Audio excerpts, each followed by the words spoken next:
नमस्कार विद्यार्थी मित्रांनो, स्वागत आहे तुमचं आपल्या YouTube चॅनलवरती. तर मित्रांनो, झेडपी भरतीचा निकाल कधी लागणार आहे या संदर्भात एक न्यूज आहे. या वृत्तपत्रामध्ये निकाल कधी लागणार आहे याची माहिती दिली आहे. तर मित्रांनो, सविस्तर पद्धतीने माहिती पाहणार आहोत. त्यासाठी व्हिडिओ शेवटपर्यंत बघा आणि चॅनलला सबस्क्राईब करा. तर मित्रांनो, झेडपीचा निकाल याबद्दल मी आधीही व्हिडिओ बनवला होता. त्यामध्ये झेडपी जळगावने आपले माहितीपत्रक प्रसिद्ध करून त्यामध्ये सांगितले होते की झेडपीचा निकाल लवकरच लागणार आहे. तर आता यवतमाळमध्ये झेडपीचा निकाल लागणार आहे त्याची इथे माहिती वृत्तपत्रामध्ये आली आहे. यवतमाळ झेडपीची ही बातमी आहे. तर जिल्हा परिषदेच्या एकूण 875 जागा होत्या यवतमाळ झेडपीच्या. त्यासाठी 88,000 अर्ज आले होते.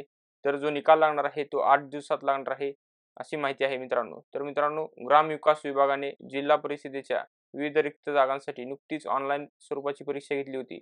तर यवतमाळ जिल्ह्यात 875 जागांसाठी घेण्यात आलेल्या परीक्षेचा निकाल अजूनही प्रलंबित आहे.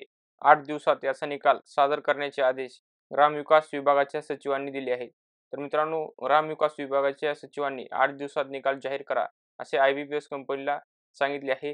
तर त्यानुसार IBPS कंपनी कार्य करत आहे आणि यवतमाळ जिल्हा परिषदेच्या 875 जागांसाठी एकूण अर्ज आले होते. 88,752 उमेदवारांनी अर्ज दाखल केले होते. या परीक्षेसाठी राळेगाव केंद्रावर विशेष व्यवस्था करण्यात आली होती. त्यानंतर 7 ऑक्टोबर ते 26 ऑक्टोबर या दरम्यान परीक्षा झाली होती आणि जिल्हा परिषदेच्या विविध पदांच्या ऑनलाईन स्वरूपाच्या परीक्षा घेण्यात आल्या होत्या.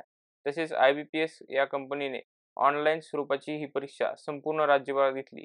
मात्र परीक्षेचा निकाल अजूनपर्यंत लागला नव्हता. त्यामुळे राज्यभरात विविध चर्चांना उधाण आले होते. या संदर्भात ग्रामविकास विभागाचे सचिव डवले यांनी मंगळवारी व्हिडिओ कॉन्फरन्स घेतली. त्यावेळी राज्यभरातील जिल्हा परिषदेच्या एकूण उमेदवारांचा त्यांनी आढावा घेतला. त्यावेळी IBPS या कंपनीला परीक्षेचा निकाल पुढील 8 दिवसांमध्ये सादर करण्याची सूचना दिली आहे. ही कंपनी परीक्षेचा निकाल मुख्य कार्यकारी अधिकारी यांच्या संकेतस्थळावर प्रसिद्ध करणार आहे आणि त्यानंतरनं जिल्हा परिषद त्यांच्या पोर्टलवर मेरिट लिस्ट जाहीर करणार आहे आणि निकाल जाहीर करणार आहे. यासोबतच जिल्हा परिषदेच्या आवारामध्ये उमेदवारांच्या निकालाची यादी लावणार येणार आहे. पुढील 8 दिवसानंतर उमेदवारांना परफॉर्मन्स कळणार आहे. तर मित्रांनो, ग्रामविकास विभागाचे जे सचिव आहेत त्यांनी व्हिडिओ कॉन्फरन्सच्या माध्यमातून IBPS कंपनीशी संवाद साधला आहे. तर निकाल प्रलंबित आहे, निकाल कधी लागणार आहे. तर सर्व झेडपी सोबत हा संवाद साधला आहे. तर सर्व झेडपीचा निकाल हा 8 दिवसात लागणार आहे असं त्यांनी सांगितलं आहे. मित्रांनो, ही जी बातमी आहे ती यवतमाळ जिल्ह्याची आहे. तर ह्याच्यामध्ये सर्व झेडपीचा उल्लेख केला आहे. म्हणजे सर्व झेडपीचा निकाल 8 दिवसात लागणार आहे. कारण की ग्रामविकास विभागाच्या सचिवांनी ही VC घेतली होती. त्यामध्ये सर्व झेडपीचा उल्लेख केला होता. त्यानंतरनं जे उर्वरित पदे आहेत त्यांची परीक्षा झाली नाही. जसं की आरोग्य सेवक, ग्रामसेवक असेल, त्यानंतर सुपरवायझर या उर्वरित पदांची परीक्षा झाली नाही.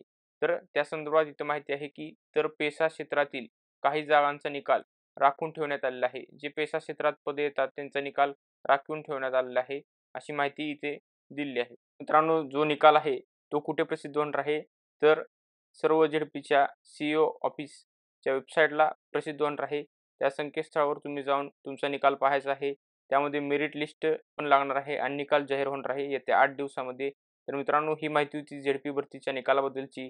अशाच लेटेस्ट अपडेट्ससाठी व्हिडिओला लाईक करा, शेअर करा, चॅनलला सबस्क्राईब करा. धन्यवाद मित्रांनो.